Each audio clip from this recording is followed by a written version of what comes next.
Pada siang hari ini kita akan masuk dalam materi tafsir Perjanjian Baru.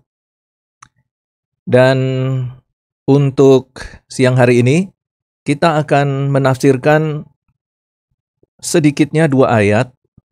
Tetapi nanti kalau ada waktu lebih kita akan tambah bisa menjadi 3 atau 4 ayat.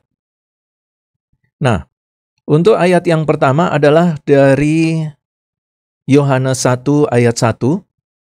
Kemudian nanti ayat yang kedua adalah dari Kisah Para Rasul 1 ayat yang ke-18. Nah, sekarang kita sama-sama melihat Alkitab kita untuk kita baca bersama-sama dari Yohanes 1 ayat yang ke-1. Sudah dapat semua ayatnya? Kita baca. Pada mulanya adalah Firman. Firman itu bersama-sama dengan Allah, dan Firman itu adalah Allah. Ya, ini adalah ayat yang sangat terkenal sekali, secara khusus ketika kita berbicara tentang Kristologi, yaitu tentang ilmu yang mempelajari tentang Yesus Kristus, segala sesuatunya tentang Yesus Kristus. Nah, Yohanes 1 ayat 1 ini adalah ayat yang banyak diperdebatkan beberapa waktu yang lalu di dunia maya. Baik dalam perdebatan antar teolog Kristen maupun dalam perdebatan antar lintas kepercayaan. Nah, kebanyakan dalam Yohanes 1 ayat 1 ini pembahasan yang selalu dimunculkan ada 2, yaitu tentang ketritunggalan Allah, dan yang kedua adalah tentang Kristologi, yaitu berbicara tentang apakah Yesus itu adalah manusia sejati, hanya manusia sejati, ataukah Yesus Kristus itu adalah manusia sejati dan Allah sejati. Bagi masyarakat Kristen, Yesus Kristus adalah manusia sejati dan Allah sejati. Tetapi bagi kepercayaan lain, Yesus Kristus hanyalah seorang nabi. Begitu juga untuk seluruh masyarakat Yahudi. Sampai saat ini sebagian besar mereka masih meyakini bahwa Yesus Kristus adalah nabi. Bahkan mereka, masyarakat Yahudi, sampai sekarang masih menantikan Mesias yang belum datang. Jadi bagi mereka, Yesus bukanlah Mesias. Yesus hanyalah seorang nabi biasa, seorang manusia biasa yang memiliki kelebihan seperti pemimpin-pemimpin agama mereka atau nabi-nabi mereka yang terdahulu. Misalnya saja Musa dengan mujizat-mujizat yang luar biasa yang dilakukannya. Kemudian seperti Elia dan lain sebagainya. Jadi mereka melihat bahwa Yesus bukan Mesias. Yesus bukan Tuhan. Karena itu ketika sampai di zaman modern ini, ketika mereka melihat bahwa kelompok kekristenan, masyarakat Kristen mempercayai Yesus itu Tuhan, bagi mereka agama Kristen itu adalah agama yang salah. Agama yang, kalau misalnya kita pakai istilah bidat, bagi masyarakat Yahudi, orang Kristen itu adalah bidat. Ya. Kenapa? Yaitu karena mentuhankan manusia. Sedangkan mereka yakin bahwa satu-satunya Allah adalah Yahweh itu sendiri. Ya, tidak ada seorang manusia pun yang menyebut dirinya Tuhan. Beberapa kali di dalam pertemuan antara Yesus dengan ahli-ahli Taurat dan orang-orang Farisi, ketika Yesus menampilkan dirinya sebagai Tuhan, maka masyarakat Yahudi langsung mengatakan bahwa Yesus telah menghujat Allah. Begitu juga ketika peristiwa Stefanus. Stefanus mengatakan bahwa dia melihat tahta Allah. Maka kemudian orang-orang mengatakan bahwa Stefanus menghujat Allah. dan kemudian mereka beramai-ramai melempari batu, ya, melempari Stefanus dengan batu sampai mati. Nah, jadi kalau kita perhatikan bahwa di dalam Yohanes 1 ayat 1, di situ sangat jelas sekali memberikan kepada kita gambaran siapa Tuhan Yesus Kristus sebenarnya. Sekalipun orang-orang lain di sekitar kekristenan itu tidak percaya bahwa Yesus adalah Allah, ya. Nah, beberapa pandangan yang sangat dipertentangkan, Trinitarian, dan satu lagi pandangan yang mengatakan bahwa Yesus adalah Allah, Allah adalah Yesus.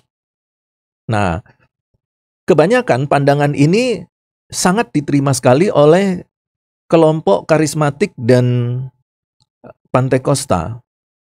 Tetapi dalam kelompok yang lain, yaitu misalnya saja Protestan, mereka mengatakan bahwa Yesus bukan Allah dan Allah bukan Yesus. Jadi di dalam konsep Tritunggal, Yesus adalah pribadi Yesus, Allah adalah pribadi Allah. Tetapi walaupun mereka itu berbeda, mereka itu sehakikat. Sahakikat. Nah, sehakikatnya itulah yang disebut dengan Tritunggal. Jadi Yesus dan Allah adalah pribadi yang berbeda, tetapi mereka satu hakikat sebagai Allah Tritunggal.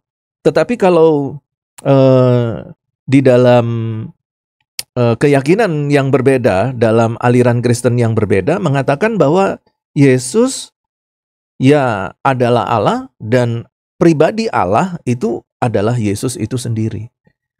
Gitu. Bukan pribadi yang berbeda. Nah, di situ rame. Nah, kemudian ada satu lagi aliran, saya nggak usah sebutkan ya namanya. Karena kalau saya sebutkan namanya, itu nanti bisa jadi salah sangka, ketersinggungan, dan lain sebagainya. Ada salah satu aliran dan juga seorang hamba Tuhan yang sangat terkenal sekali di Indonesia. Semua orang tahu karena jabatannya itu sangat penting di masyarakat Kristen di Indonesia. Dia mengatakan begini, Yesus adalah manusia yang oleh karena ketaatannya kemudian diangkat menjadi Tuhan. Tetapi bukan Allah. Jadi Tuhan dalam pengertian kurios, Tuan di atas segala Tuan. Jadi kalau saya pakai bahasa yang sederhana, hamba Tuhan ini dan salah satu aliran Kristen ini, dia mengatakan bahwa Yesus terlahir sebagai manusia, tetapi manusianya itu spesial.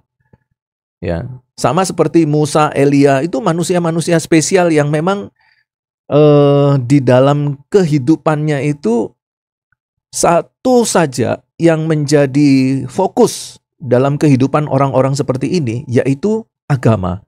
Jadi orang-orang seperti ini tidak tertarik bekerja.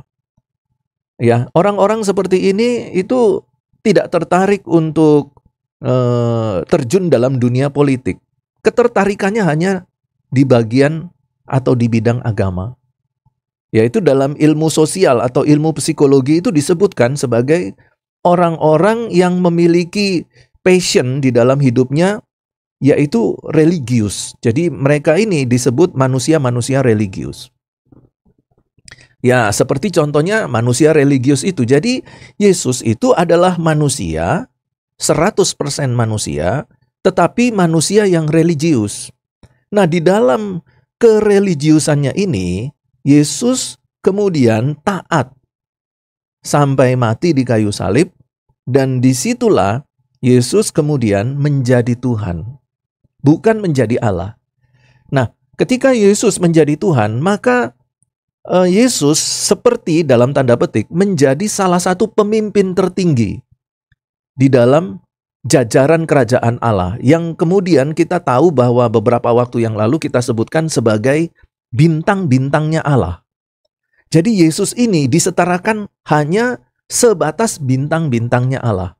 Jadi masih mempunyai kedekatan jabatan dengan bintang timur, putra fajar. Seperti itu. Jadi kalau kita perhatikan, ada setidak-tidaknya 3 pendapat yang berbicara tentang Yesus berkaitan dengan Yohanes 1 ayat 1 ini. Sekali lagi saya ulangi, pendapat yang pertama mengatakan bahwa Yesus adalah pribadi yang berbeda, tetapi satu hakikat ketritunggalan. Kemudian ada yang mengatakan bahwa Yesus adalah Allah, Allah adalah Yesus. Nah, salah satu contoh aliran ini adalah oneness. Jadi itu sangat bertolak belakang sekali ya. Dan beberapa orang itu di dalam dunia maya, di dalam media sosial itu sebagian setuju dengan oneness, sebagian setuju dengan Tritunggal. Dan antar masyarakat Kristen ini pun di media sosial bertengkar. Bukan bertengkar berkelahi, bukan ya. Tapi tidak berbeda pendapat. Bahkan pernah beberapa kali di dalam komen-komen di media sosial untuk channel saya, beberapa kali mereka bertanya, saya apakah aliran oneness atau aliran trinitarian? Saking begitu getolnya dengan alirannya sendiri-sendiri gitu ya. Oke. Nah, sekarang kita lanjutkan.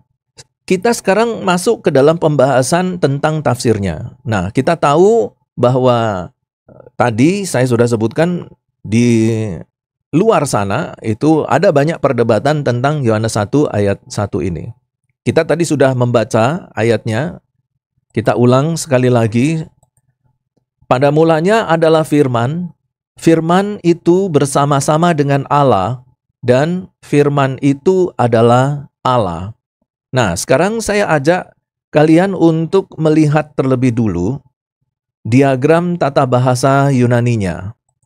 Kalau kita perhatikan dalam diagram tata bahasa Yunani, di sini sudah saya bantu untuk menerjemahkannya sehingga saudara-saudara kalian bisa menyimak ya. Karena kalau hanya langsung dengan bahasa Yunaninya kebanyakan orang masih bingung.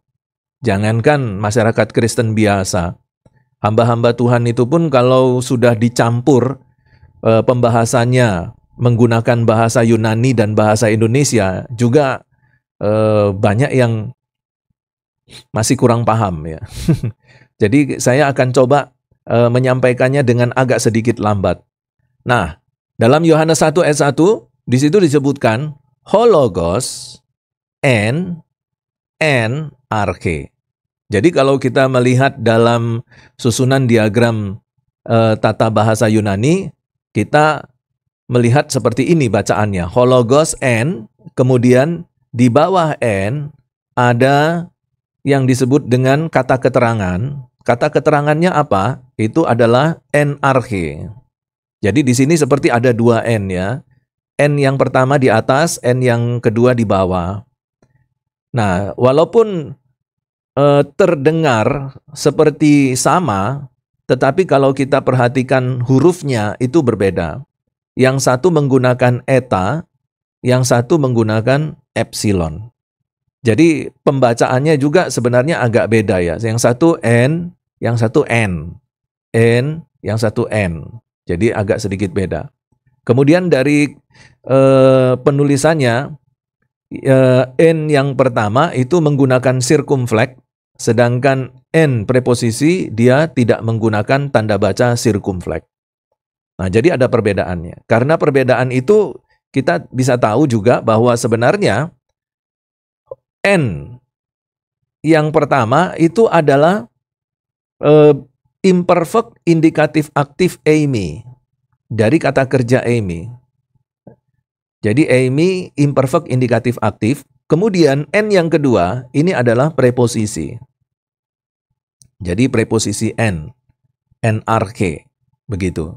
Ketika kita membahas eksistensi, esensi, substansi Yesus Kristus yang diambil dari Yohanes 1 ayat 1, Nah, sekarang ini kita akan membahasnya bukan berdasarkan dari pandangan Trinitarian, Sabellianisme, Oneness, ya, atau yang lainnya, tapi kita membahasnya ini didasarkan pada pendekatan eksegese, secara murni, secara khusus, dalam studi analisa, sintaksis, dan tata bahasanya. Nah, kalau kita lihat di dalam bahasa Yunaninya, itu disebutkan en arche, en hologos, kai hologos, en prostonteon, kai theos en hologos.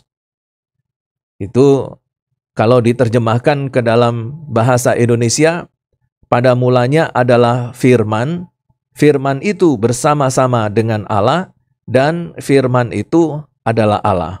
Ya, kalau di dalam kalimat bahasa Yunani, kata pertamanya adalah en arche, en hologos. Jadi en arche ditulis pertama. Nah, di dalam eksegese kita tahu bahwa sebuah kata, kalau dia dituliskan di bagian pertama dalam kalimat, maka kata itu adalah kata yang sangat penting. Secara khusus sangat penting bagi pandangan penulis. Nah, di sini penulisnya adalah Yohanes. Jadi Yohanes melihat, ingin menekankan tentang permulaan. Jadi di sini Yohanes ingin juga menekankan tentang permulaan bagaimana kepada manusia di bumi, memperkenalkan dirinya kepada manusia di permulaan zaman. En arche. Jadi kalau kita memperhatikan dalam penulisan bahasa Yunaninya, ya, kalau kita lihat di dalam diagram itu disebutkan hologos en. Jadi di sini hologos sebagai subjek, en itu sebagai predikat. Nah, inilah yang disebut dengan predikat nominatif. Bahwa sebuah predikat dia menunjukkan atau menjadi subjek nominatif. Itu yang disebut dengan predikat nominatif. Nah, biasanya kalau predikat nominatif itu konstruksi bahasa Indonesianya itu menggunakan adalah. Nah, kalau kita melihat kata kerja eimi, di sini jelas sekali dapat diterjemahkan dia adalah firman. Jadi en di sini adalah bentuk orang ketiga tunggal dari kata kerja eimi. Jadi kita bisa menerjemahkan dia adalah Tuhan. Nah, yang menarik di sini adalah penggunaan kata kerja yaitu imperfect indikatif aktif. Jadi ketika en ini menunjukkan kata kerja imperfect indikatif aktif dan en ini adalah predikat nominatif untuk logos, firman, maka dapat kita mengerti bahwa dia firman itu adalah yang sudah ada sejak pada mulanya hingga sampai sekarang ini. Jadi hingga sampai kita berbicara, kita berkata-kata, maka dia adalah firman. Kalau kita bicara tentang imperfect indikatif aktif, yang sudah adalah suatu peristiwa yang terjadi di masa lampau dan terus terjadi sampai sekarang. Nah, sekarangnya itu ya saat ini juga. Saat di mana penulis Alkitab menuliskan firman Tuhan, juga dapat dimengerti saat di mana sekarang kita membaca firman Tuhan ini. Nah, dia adalah firman dulu sampai sekarang. Nah, bagaimana dengan selama-lamanya? Selama-lamanya itu akan menjadi sekarang. Maksud saya begini, kalau kita bicara besok, ketika kita sampai di besok, besok itu adalah sekarang. Kalau kita sampai di tahun depan, maka pada saat di tahun depan itu akan menjadi sekarang. Kalau kita nanti masuk ke surga, di surga nanti itu akan menjadi waktu sekarang. Tapi dalam pengertian nanti. Nanti itu akan menjadi sekarang. Jadi kalau dikatakan bahwa dari dulu sampai sekarang, Yesus dia adalah firman, itu berarti di masa depan, dia adalah firman. Nah, di sini kemudian diberi keterangan, dahulunya itu seperti apa? Oke, sekarang kita bicara dahulu. Dahulunya itu seperti apa? Maka dijelaskan dengan bahasa Yunani NRK. Di dalam permulaan. Nah, untuk mengerti NRK, ya, pada mulanya, maka itu merujuk kepada satu titik saat permulaan penciptaan ke arah waktu praeksistensi.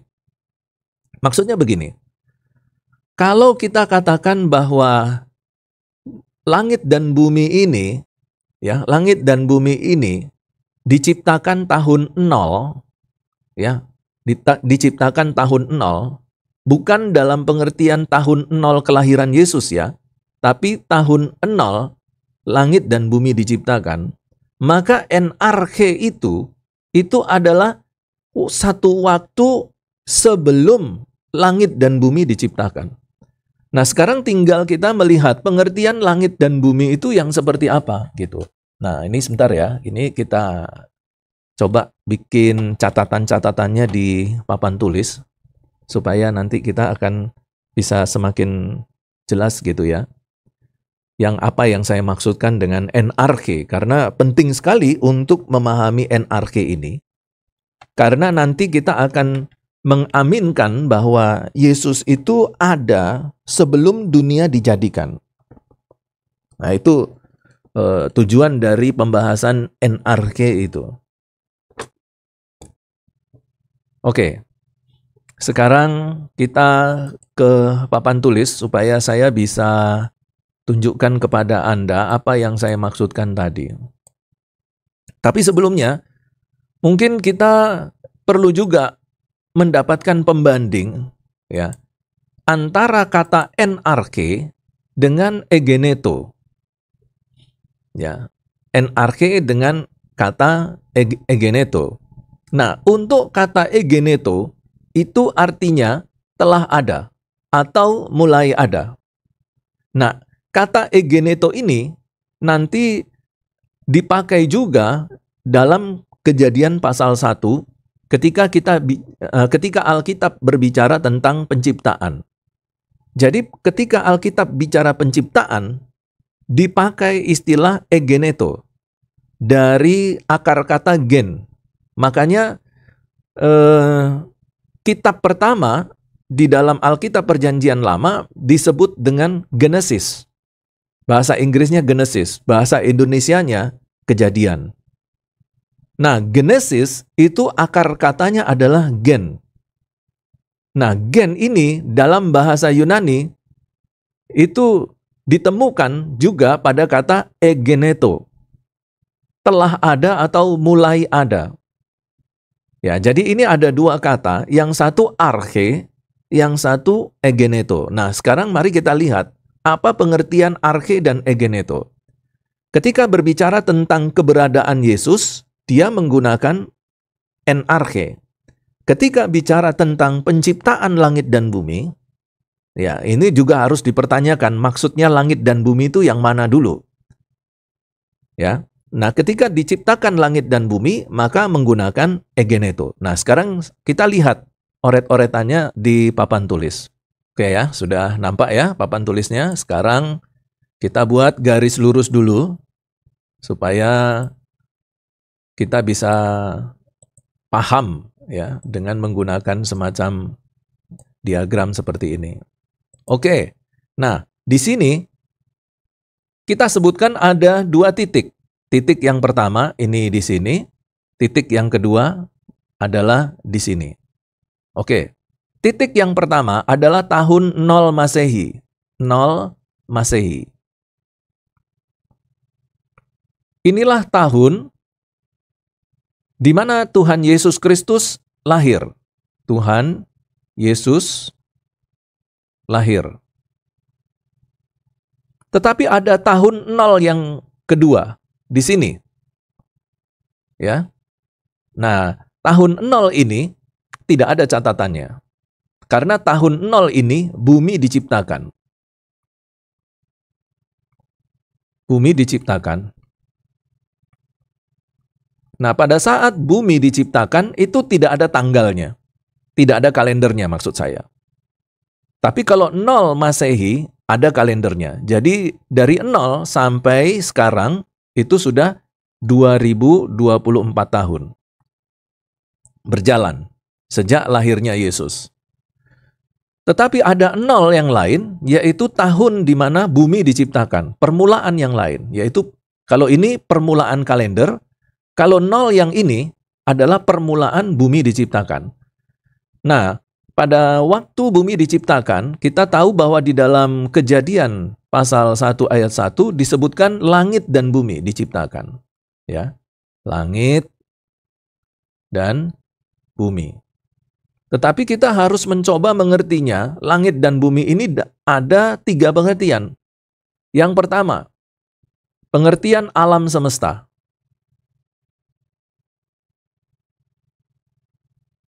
Nih, alam semesta ini seluruh jagat raya. Ya. Sampai ke ujung-ujungnya alam semesta. Ya, kita tahu bahwa di alam semesta ini terdapat ratusan bahkan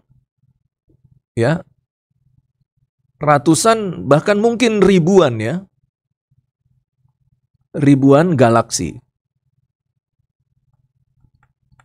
Nah, pengertian langit dan bumi yang kedua itu adalah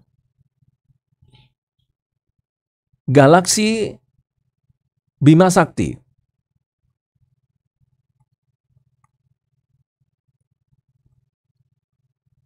Nah, di dalam galaksi Bima Sakti, atau kalau dalam bahasa Inggrisnya disebut Milky Way, itu galaksi Bima Sakti itu mempunyai banyak bintang, dan salah satu bintang yang menjadi pusat kehidupan kita itu adalah bintang matahari. Kita menyebutnya sebagai matahari. Kemudian konsep dalam penciptaan langit bumi yang ketiga yaitu bumi ini sendiri diciptakan. Ya, terciptanya bumi itu sendiri. Ketika dikatakan di dalam Kejadian Allah menciptakan langit dan bumi, maka apakah penciptaan itu berbicara tentang alam semesta, di mana ada ratusan dan ribuan galaksi, ataukah hanya galaksi Bima Sakti saja yang diciptakan? Ataukah yang dimaksudkan Kejadian 1 ayat 1 itu adalah bumi itu sendiri? Nah, untuk amannya, ya, bahwa inilah tahun di mana bumi ini diciptakan. Ya, bumi diciptakan. Nah, nanti ketika kita bicara bumi diciptakan, nah ini sepertinya pembahasannya semakin meluas ya. Tapi tidak apa-apa lah, ini sebagai pengetahuan umum dalam dunia teologi kita ya. Nah, ketika bumi ini diciptakan,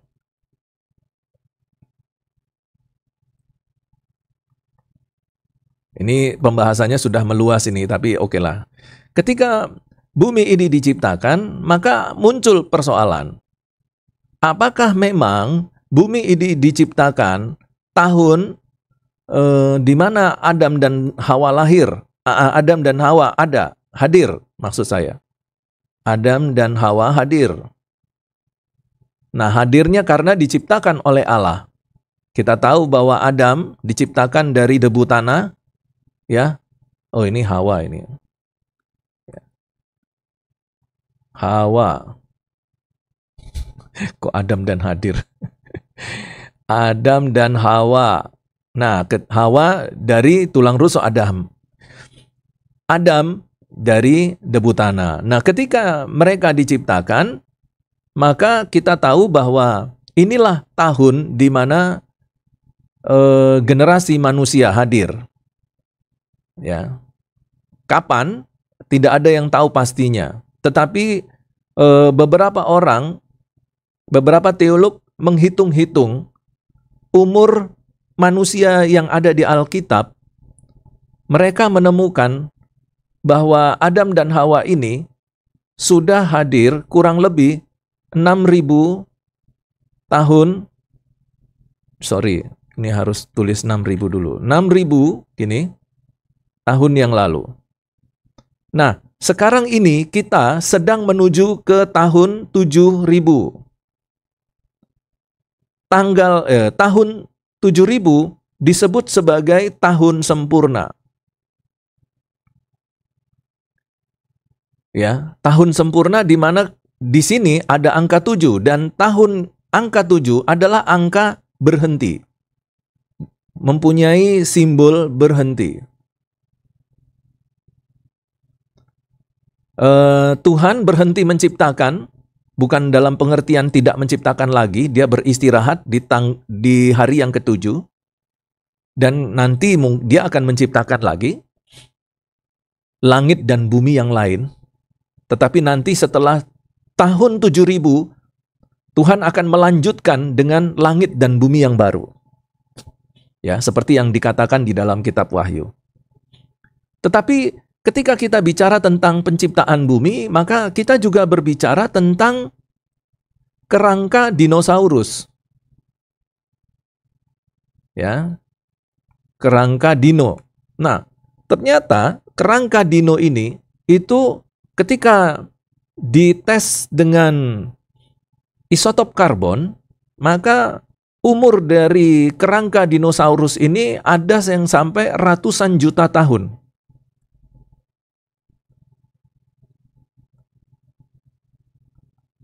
Dihitung dari sekarang, ratusan juta tahun yang lalu.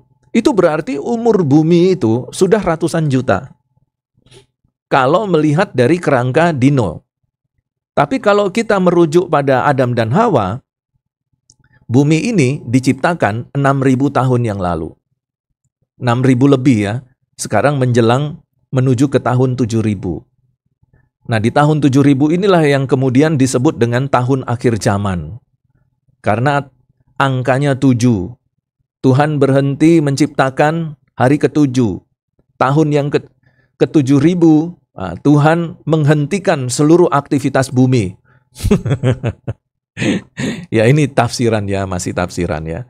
Karena tidak ada seorang pun yang tahu ya kapan Tuhan Yesus datang yang kedua kali. Nah, jadi di sini kita lihat bahwa di tahun ini, ya saya pakai warna kuning, di tahun ini adalah tahun bumi diciptakan, tetapi tidak ada kalender yang dapat menunjukkan dengan pasti tanggal berapa, bulan berapa, dan di tahun berapa bumi ini diciptakan. Nah, kata arke, jadi kalau kita merujuk pada dua kata, maka arke itu ada di sini. Ya, arke. NRK itu ada di sini. Di mana ini adalah waktu yang tidak terbatas di masa lalu.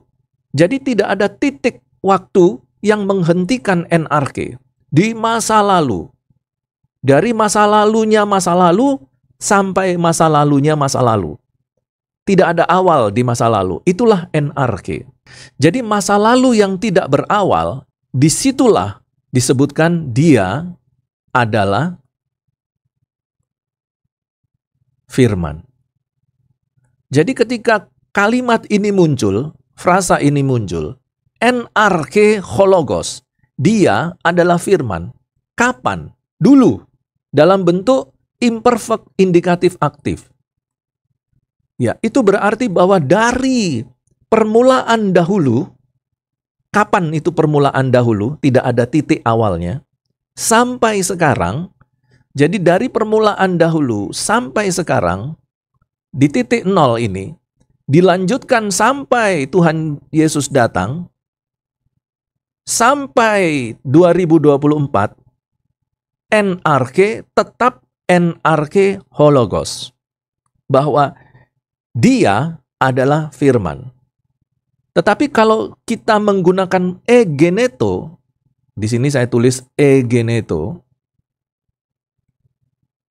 Nah, egeneto ini dimulai pada saat Tuhan menciptakan langit dan bumi. Maka pakai istilah egeneto. Tidak menggunakan istilah NRK. Ya. Jadi bisa dimengerti ya maksud saya. Perbedaan antara NRK dan egeneto. Jadi kalau di dalam kitab Yohanes mengatakan bahwa NRK hologos itu dia adalah firman, kapan? Dalam bentuk imperfect, dari zaman dulu, permulaannya di zaman dulu yang tidak ada titik awalnya, sampai sekarang, sampai masa yang akan datang. NRK Hologos. Maka Yesus adalah permulaan yang tak berawal. Nah, dari eksistensi ini saja, kita sudah langsung dapat mengerti, memahami, dan percaya bahwa Yesus adalah Tuhan. Karena tidak ada orang yang memiliki eksistensi keberadaan seperti itu kecuali Allah, kecuali Tuhan. Dan Alkitab mencatat, Yesus, firman itu, adalah NRK Hologos. Ya, jadi di sini kita langsung dapat mengerti tentang ketuhanan Yesus Kristus. Nah, kemudian yang berikutnya, muncul satu pertanyaan seperti yang pertanyaan ini dapat muncul oleh karena pemikiran filsafat dari René Descartes. De omnibus dubitandum. Ya, kata René Descartes itu de omnibus dubitandum. Apa maksudnya? Ragukan segala sesuatu sebelum kamu percaya. Oke, kemudian ada orang-orang yang berpikir seperti René Descartes. Ragukan dulu sebelum kamu percaya. Oke, sekarang anggap saja ada pernyataan ini, NRK Hologos. Pada mulanya adalah firman. Apakah betul? Memang betul permulaan itu adalah firman. Nah, sekarang kalau ada pertanyaan de omnibus dubitandum, ya, meragukan dulu baru percaya, maka kita harus merujuk kembali kepada si penulis kitab. Siapa penulis kitab? Kita tahu bahwa yang menuliskan kitab ini adalah Yohanes, murid yang dikasihi Yesus. Bukan Yohanes Pembaptis, tetapi Yohanes yang kalau di dalam gambar-gambar perjamuan kudus, dia duduk di dekat Yesus dan kemudian kepalanya itu ada di bahu Tuhan Yesus. Ya, jadi kepalanya itu agak sedikit ditidurkan ke bahunya Tuhan Yesus. Nah, murid itu adalah Yohanes. Nah, Yohanes ini dia mendapatkan penglihatan dari Tuhan. Dan penglihatan yang dia dapatkan dari Tuhan ini kemudian dituliskanlah dalam kitab Wahyu. Nah, tetapi kitab Yohanes, beberapa teolog meyakini juga bahwa kitab Yohanes ini ditulis berdekatan dengan ditulisnya kitab Wahyu. Nah, jadi berdasarkan kedekatan Yohanes ini dengan Tuhan, sehingga dia bisa mendapatkan penglihatan, maka saya percaya bahwa Yohanes di sini mendapatkan inspirasi dari Roh Kudus untuk menuliskan kalimat ini, NRK Hologos. Jadi kalau kalimat ini ditulis oleh Yohanes, itu bukan karena Yohanes ini pandai filsafat, Yohanes ini seorang pengarang yang handal, bukan itu. Bukan ini adalah ciptaan pikiran Yohanes, bukan. Tetapi ketika dia menulis Yohanes 1 ayat 1, dia mendapatkan inspirasi dari Roh Kudus. Karena hubungan yang begitu dekat Yohanes ini dengan Tuhan.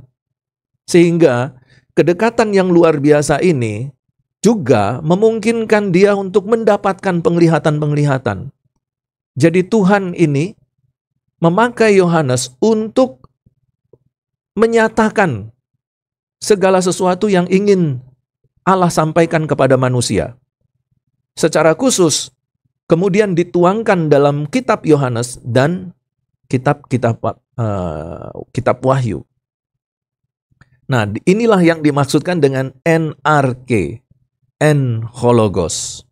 Ya, jadi sebelum segala sesuatunya ada, sebelum galaksi Bima Sakti itu diciptakan, sebelum alam semesta jagat raya yang terdiri dari ratusan bahkan ribuan galaksi, maka Tuhan, firman itu sudah ada. Kemudian yang berikutnya disebutkan di sini NRK Hologos kai hologos prostonteon. Ya, jadi kalimat yang kedua disebutkan kai hologos ton theon. Jadi, kalau kita melihat tadi bahwa Logos ini menjadi manusia Yesus Kristus itu telah ada dan tidak dijadikan. Jadi di sini kita harus lihat bahwa Yesus Kristus itu telah ada dan tidak dijadikan.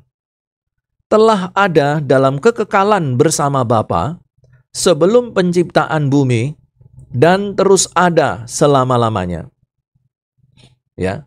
Jadi Yesus ini telah ada sebelum penciptaan bumi dan terus ada selama-lamanya.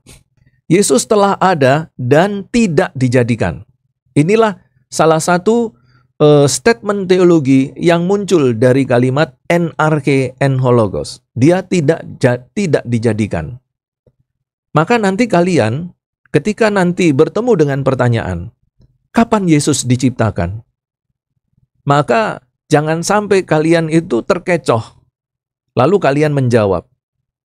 Kalau kalian menjawab pertanyaan kapan Yesus diciptakan, kalimat ini itu atau kapan Yesus dilahirkan. Ya, jadi ada dua kalimat. Kapan Yesus dilahirkan, kapan Yesus diciptakan. Ini adalah kalimat jebakan. Ini adalah pertanyaan jebakan. Kenapa? Karena ketika kita menjawab atau menanggapi kalimat ini, menjawab pertanyaan ini tanpa ada catatan, maka apapun jawaban yang kita berikan itu salah. Kenapa? Karena jawaban itu adalah jawaban yang diminta oleh sebuah pertanyaan tentang kapan Yesus dilahirkan, kapan Yesus diciptakan. Apapun jawaban kita akan salah. Contoh, misalnya saya ditanya, kapan Yesus diciptakan? Kapan Yesus dilahirkan? Kapan Yesus ada? Saya katakan, dulu kala. Nah, tapi persoalannya, dulu kala Yesus diciptakan. Artinya apa? Sejarak jauhnya dahulu kala itu dengan masa sekarang, toh tetap Yesus itu adalah makhluk yang diciptakan. Ya. Sedahulunya kapan? Sejauh dahulu itu kapan? Yesus tetap diciptakan. Jadi kalau kalian menjawab pertanyaan ini, kalian harus katakan begini. Yesus tidak pernah diciptakan, Yesus tidak pernah dijadikan. Walaupun dahulunya itu sebelum seluruh alam raya ini ada, tapi kalau kalimatnya Yesus diciptakan, mau kekalnya seperti apa, dia adalah makhluk yang diciptakan. Yesus tidak diciptakan. Nah, bagaimana dengan kelahirannya sebagai manusia? Berarti kan dia diciptakan sebagai manusia. Iya. Sama, jawabannya adalah en arche en hologos. Gitu ya. Jadi, dapat dikatakan bahwa logos di dalam Alkitab itu selalu dikaitkan dengan ide tentang Allah Bapa Sang Pencipta yang menyatakan dirinya dalam ciptaan. Ya. Jadi walaupun Allah Bapa itu Sang Pencipta dan salah satu penyataannya adalah ketika kita melihat seluruh hasil ciptaan, itu bukan berarti bahwa Allah hadir, Allah ada pada saat penciptaan. Enggak. Sebelum penciptaan itu dimulai, Allah sudah ada. Ya, Allah sudah ada. Sehingga kita dapat mengerti ketika Alkitab menjelaskan Yesus Kristus adalah firman yang menciptakan segala yang ada, itu sejajar dengan Allah Bapa. Ya. Misalnya dalam Mazmur 33 ayat 9. Sebab ia berfirman, maka jadilah. Ia memerintah, maka jadilah. Lalu dalam Kolose 1 ayat 16 dikatakan Allah menciptakan segala sesuatu melalui Yesus Kristus. Karena di dalam Yesuslah telah diciptakan segala sesuatu yang ada di surga dan yang ada di bumi. Bayangkan bahwa di dalam Yesus segala yang di surga Anda pikir tentang surga seperti apa? Segala yang ada di sana itu diciptakan di dalam Yesus. Dan yang ada di bumi juga diciptakan di dalam Yesus. Baik yang kelihatan maupun yang tidak kelihatan. Jadi ada dua alam. Alam yang kelihatan, ada dua dimensi, dua alam. Alam kelihatan dengan alam tidak kelihatan. Ya, baik singgasana maupun kerajaan, pemerintah, penguasa, segala sesuatu diciptakan oleh Yesus dan untuk Yesus. Nah, kita tahu di sini dengan ayat ini saja, kita bisa langsung melihat gambaran yang jelas sekali bahwa Yesus setara dengan Allah, disejajarkan dengan Allah Bapa. Ya. Nah, di sini kita lihat bahwa luar biasanya Yesus. Dia bukan manusia yang baru lahir tahun 0, kemudian berjuang dalam ketaatannya, lalu kemudian diangkat menjadi Tuhan.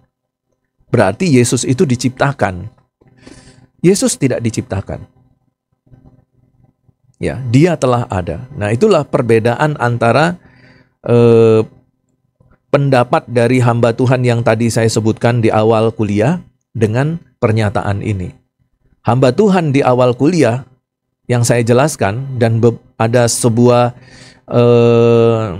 aliran Kristen, dia mengatakan bahwa Yesus bukan ada pada awal mula, tetapi Yesus ada pada saat dilahirkan di bumi, dan kemudian dia menjadi Tuhan setelah selesai penyalibannya.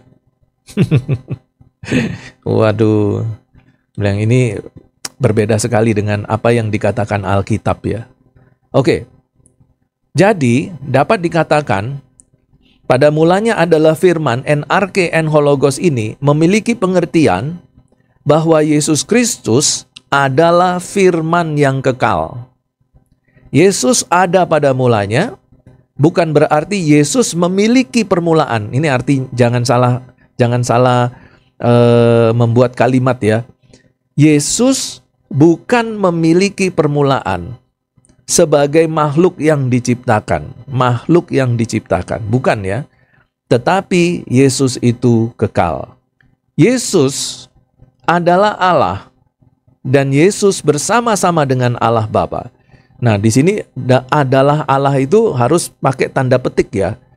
Yang dimaksudkan adalah Allah itu, nah ini tergantung kalian termasuk aliran oneness ataukah aliran trinitarian. Kalau kalian aliran oneness, Yesus adalah Allah, Allah adalah Yesus. Tapi kalau kalian aliran trinitarian, kalian akan mengatakan bahwa Yesus pribadi yang berbeda dengan Allah, tetapi satu hakikat. Jadi yang dimaksudkan Yesus adalah Allah, itu adalah Yesus satu hakikat dengan Allah. Dia satu hakikat dengan Allah, yang ada pada mulanya di dalam kekekalan. Jadi bukanlah logos yang digambarkan seperti dalam filsafat Yunani. Kalau filsafat Yunani itu memiliki pengertian akal budi, pikiran, kesadaran diri. Yesus itu adalah akal budi, pikiran, kesadaran diri. Jadi yang dimaksudkan firman itu adalah akal budi, pikiran, kesadaran diri. Ya, Yesus bukan itu. Yesus adalah firman pribadi, ya. Bukan konsep pemikiran yang sifatnya juga supranatural, bukan. Ya, ini kalau sudah bicara ini nanti kita akan membahas filsafatnya ya. Tapi oke, kita jangan melenceng lagi jauh mengarah ke filsafat ya. Nah, ini aja sudah 1 jam ini. Padahal saya pengen ini hanya setengah jam. Nah, tetapi Yesus adalah firman yang di dalam kitab suci Ibrani, dalam Targum, itu disebut sebagai Memra Yahweh. Jadi kalau kita lihat di sini, ada 2 pengertian tentang Yesus berkaitan dengan kekekalannya. Yang satu mengatakan bahwa Yesus itu adalah pemikiran Allah, akal budinya Allah, kesadarannya Allah. Itulah firman. Tetapi sebenarnya bukan dalam pengertian itu Yesus yang ada di dalam kekekalan. Yesus yang ada di dalam kekekalan itu adalah Yesus yang di dalam dunia Ibrani, dalam Targum Onkelos itu disebutkan dengan memra, yaitu satu pandangan teofani sebagai agen permanen Yahweh di dunia ini dengan nama memra Yahweh. Nah, memra Yahweh itu adalah logos, yang biasanya orang-orang Yahudi memakainya sebagai pengganti Yahweh. Jadi begini, kalau di dalam perjanjian lama, ketika bicara tentang Allah, orang Yahudi itu takut sekali mengatakan Allah, karena mereka itu tidak mau menyebut nama Tuhan Allah dengan sia-sia. Maka untuk menggantikan penyebutan Allah, mereka menggunakan kata memra, yaitu yang dimaksudkan memra di sini adalah memra Yahweh, firman dari Allah. Firman itu adalah Allah itu sendiri. Nah, sedangkan firman itu kemudian menjadi manusia Yesus Kristus. Ya, Yohanes 1 ayat 14. Firman itu telah menjadi daging, telah menjadi manusia, yaitu Yesus Kristus. Jadi kalau kita perhatikan di sini bahwa Yesus yang ada di dalam kekekalan itu adalah Allah sendiri. Tergantung apakah kita oneness atau Trinitarian. Nah, di dalam hakikatnya sebagai firman, nah firman itu kemudian menjadi manusia. Ya, jadi di sini kita lihat konteks ketritunggalan Yesus Kristus dengan Allah itu seperti apa. Kemudian Yahweh, yaitu memra dalam seluruh eksistensi kealahan pada kitab-kitab perjanjian lama, itu dapat menyatakan dirinya dalam rupa sama belukar seperti itu. Jadi ini sedikit menjelaskan tentang yang dimaksudkan konteks memra Yahweh di dalam perjanjian lama. Jadi kalau orang Yahudi berbicara tentang memra Yahweh, mereka bicara sebenarnya tentang Yahweh itu sendiri. Yahweh yang menyatakan dirinya kepada Musa di semak belukar. Yahweh itu adalah memra Yahweh. Memra Yahweh itu yang kemudian di Yohanes 1 ayat 14 menjadi manusia. Nah, di bagian ini kita harus bisa membedakan antara memra Yahweh dengan dabar Yahweh. Jadi ada dua pengertian firman Allah. Ya, ada pengertian firman Allah yang ditulis dengan memra Yahweh. Ada juga firman Allah yang dimaksudkan yaitu dabar Yahweh. Tetapi yang dimaksudkan Yesus yang menjadi manusia, firman yang menjadi manusia itu bukan dabar Yahweh, tetapi memra Yahweh. Nah, kemudian yang berikutnya, melihat berdasarkan semua ini, maka tidak heran kemudian Paulus di dalam Roma 9 ayat 5, dia menyebutkan dengan jelas bahwa Yesus Kristus itu adalah Allah. Kristus yang adalah Allah itu yang harus dipuji selama-lamanya. Dan di dalam Filipi 2 ayat 5, itu merujuk kepada keadaan status Yesus yang disebutkan dalam rupa Allah. Jadi kalau di dalam Roma 9 ayat 5 disebutkan Yesus adalah Allah yang harus dipuji selama-lamanya, dalam Filipi 2 ayat 5 disebutkan Yesus adalah dalam rupa Allah. Paulus sendiri menyebutkan Yesus dengan istilah Tuhan, yaitu kurios. Ini adalah kata Yunani yang digunakan untuk mentransliterasi tetragrammaton, yaitu YHWH. YHWH. Jadi inilah kurios yang dimaksudkan oleh Paulus. Ya, kurios yang kalau ditransliterasi, yang digunakan untuk mentransliterasikan tetragrammaton. Yang maksudnya transliterasi itu diterjemahkan gitu loh. Kalau bahasa Ibraninya itu Yahweh, maka bahasa Yunaninya Paulus menggunakan kurios. Ya, kurios dalam pengertian terjemahan dari Yahweh. Bukan kurios itu Tuhan di atas segala Tuhan. Yesus melampaui itu. Yesus melampaui Tuhan di atas segala Tuhan. Ya. Dia adalah Yahweh itu sendiri. Tergantung lagi ya, Yahweh, dia adalah Yahweh itu sendiri. Tergantung pandangan kalian. Kalian mau yang oneness ataukah yang Trinitarian. Jadi di sini kita lihat bahwa seluruh tokoh-tokoh Perjanjian Baru meyakini dan mengimani bahwa Yesus adalah Allah. Nah, di sini kita lihat dalam pengertian yang bahasa Yunaninya. Nah, ini kita sekarang masuk di kalimat yang kedua. Ya, sebentar lagi kita istirahat ya, sabar ya. Nah, masuk di kalimat yang kedua, hologos en prostonteon. Nah, di sini hologos en prostonteon, bahwa firman, dia adalah firman, diulangi sekali lagi. Jadi ada penyebutan hologos en arche. Kemudian yang kedua, ada kalimat yang kedua, perhatikan yang di tengah. Hologos en. Kemudian kata keterangannya prostonteon. Lalu kalimat yang ketiga juga pakai hologos en. Hologos en theos. Jadi di sini kita lihat firman, dia adalah firman yang bersama-sama dengan Allah. Hologos en prostonteon. Lalu terakhir, hologos en theos. Firman itu adalah Allah. Pada mulanya adalah firman, hologos en arche. Terakhir dalam Yohanes 1 ayat 1, hologos en theos. Firman itu adalah Allah. Nah, untuk kai hologos en prostonteon, jadi kata prostonteon ada yang disebut dengan preposisi pros.